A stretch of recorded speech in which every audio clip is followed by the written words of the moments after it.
एक लम्हा है।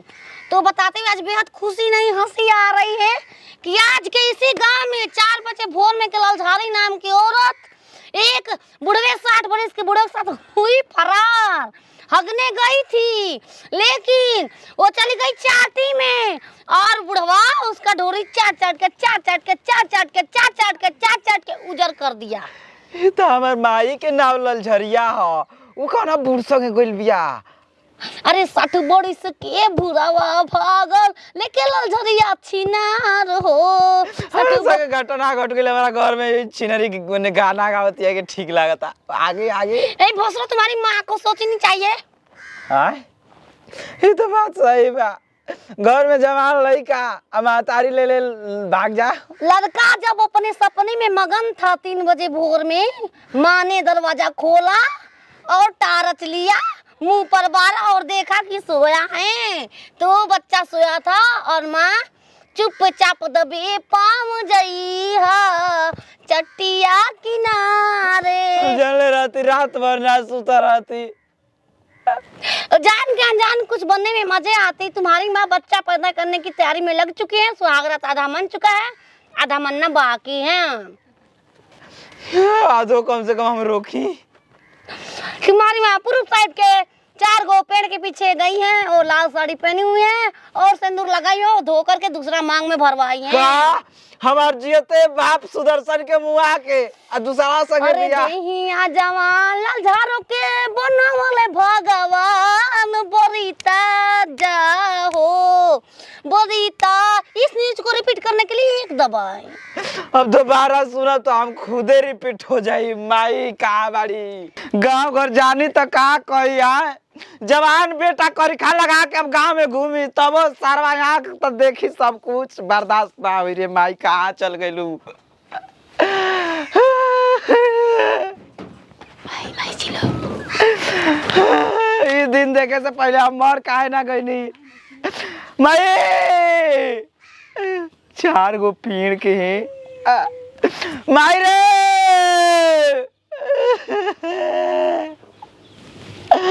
हमार बियाह हो ना हुई गाँव घर के सारवा काट दिया सा के घर मातारिया लेके भागल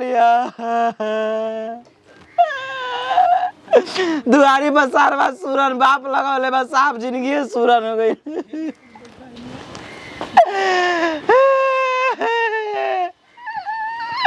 माई रे बतावा जो अब देखो भैंस है घर छोड़ दे तो हमारा धान करा। भाई काहे से पहले हमके मुआ काहे ना देली। हमके पैदा काहे खातिर कैली जब दूसरा के लेके भागा ही के रहे। भले हमार बाप तन के पिए ला मगर का करी। तो के रखा लेते रहे बढ़िया से। नतिया का बउआ कहते हमर लेकर वो कहती है चिनरी टिबिया में के बूढ़ लेके भागल बिया। गाँव घर तो आवरे थूकी। हमके सुतले छोड़ के चल गइलू भाई। हटा चारवा टेंशन है ये चाचा माई बा। तीऊ कहीं के माई बुढ़वा के लेके भाग गइल। माई सुतले छोड़ दे लागत नेपुर में दूध पिए दल के छोड़ के भाग गइल। कोनो बुढ़वा के लेके इहे जिंदगी में लिखल बा जेकर जवान बेटा घर में ओकर सब दुख भाग गइल आ माई दूसरा कोई के लेके भाग जाई। सर कदम उठाइलू तू तार तनिको लाज शर्म ना लागल। आय बूढ़ संगे जाके भाग गइलू। आय जब छोड़ देले बता आइलू फिर इ नतिया कहत कौन ची कमी रहला धान संपत्ति का नहीं करे। सोना चुन के चाउर और बाप कीने के लिए अलवा के खियावेला तो के। अरे नतिया पगला गल बड़े सपना अपना कोन देखले कि तोर माई दूसर को लेके भाग दी रे। कब जिंदगी में ना सोचना कि बेटा के छोड़ के हमके हुआ के लेके भाग रे नतिया। तब बेटा के लेके भगबू ये दिन आ गइल। ये दिन आ गइल हो माई। बेटा के छोड़ के और के लेके भाग जेकर जवान बेटा ओकर माई को भाग सकेले बबुआ। अब जवान मत का नतिया का सरे कौन गांव में के नतिया उठानी उठल के तोरा से कर तोर माई बुढ़वा के लेके भाग गई बता। अभी हमारा मुंह सुन तड़ू। अबे गांव में जेबू मैं गांव थूकी मुंह में थूक भरले हो जाता थूके खातिर तारा हमारा प हां हम ओसन कामे ना कोनी हमारे पे लोग थूके लगी। चलता टीवी में हां कौन न्यूज देखैले सन नतिया रे।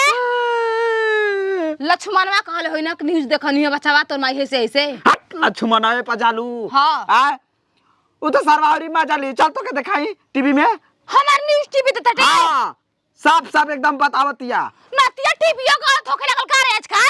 आ बिना भगल न्यूज़ देवे लगता तार सच्चाई टीविया जानता उ तो मशीनरी सामान देखत नहीं कौन तो टीवी तोर बाप के स्टेशन पकड़ ले बैठे ना हमारा बारे में न्यूज़ दिखावता चल चल प्रतापगढ़ स्टेशन पर दिखावता प्रतापगढ़ गोर टीवी देखे देख बाबू बात मान कोनो लीक उक के देलो से हमारा बारे में पैसा रुपया पकड़ न्यूज़ वाला हाय बोल दे ओकर माई के बदनाम कर दिया अच्छा इतना न्यूज़ वाला फालतू भइल बन स केहू के माई बहन के उल्टा सीधा बोलियन स कोनो ठीक बा पैसा फेंका तमाशा रुक देखा खाली टीवी पहले चालू कर दे हाँ। लहरिया लूटोई राजा लहरिया लूटोई राजा मुँह में पडाली के चौधरिया लहरिया लूटोई राजा।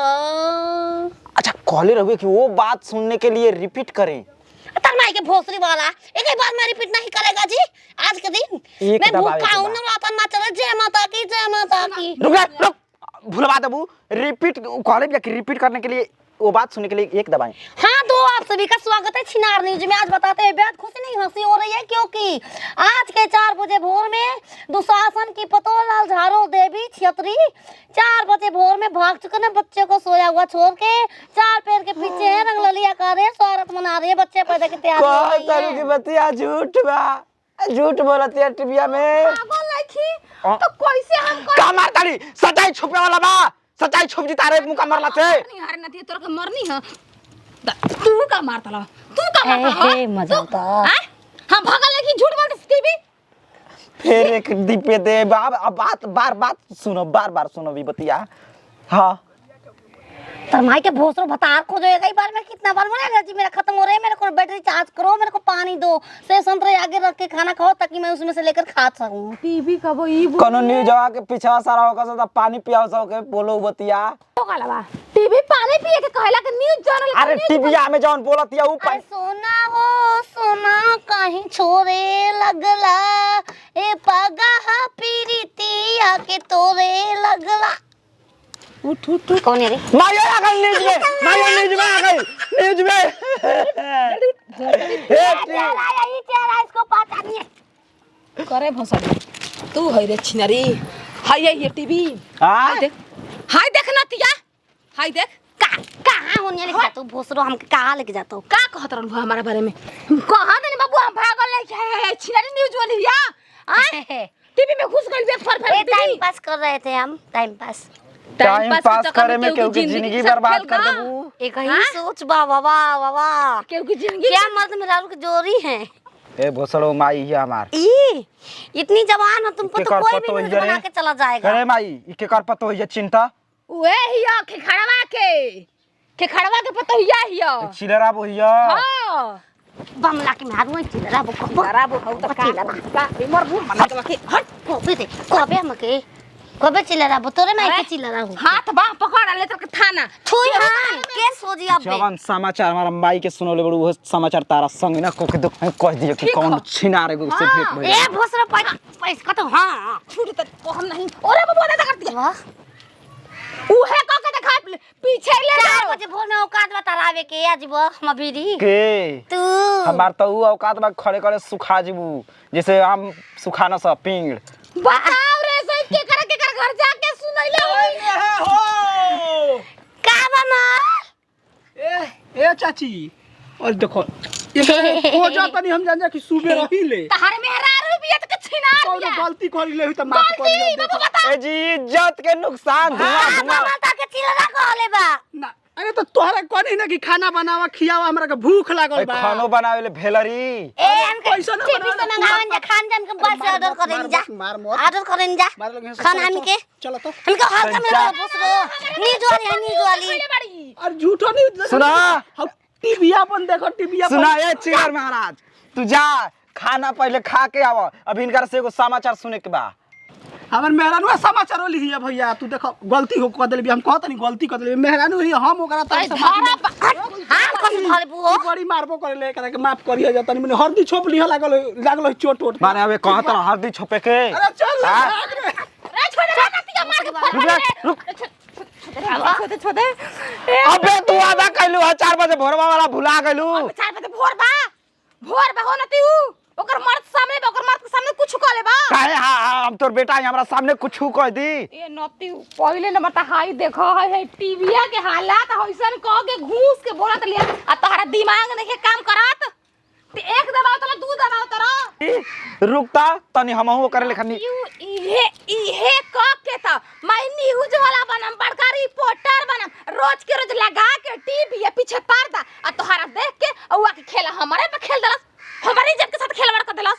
उ हमारा में गलती बा कि हम खाली देख नती ई नहीं है नती भी रही आ न रोज रोज तू रिहर्सल करबो नती कहीं का ई कह के तू सुन ले ई न्यूज आऊ कर माते आज का समाचार बुलेटिन समाप्त हुआ। बुलेटिन समाप्त आओ तो पियरवा चिलराबू के जाके बुझा ताकि रिहर्सल करे के परिवार बढ़िया से भाषण देत रहली है।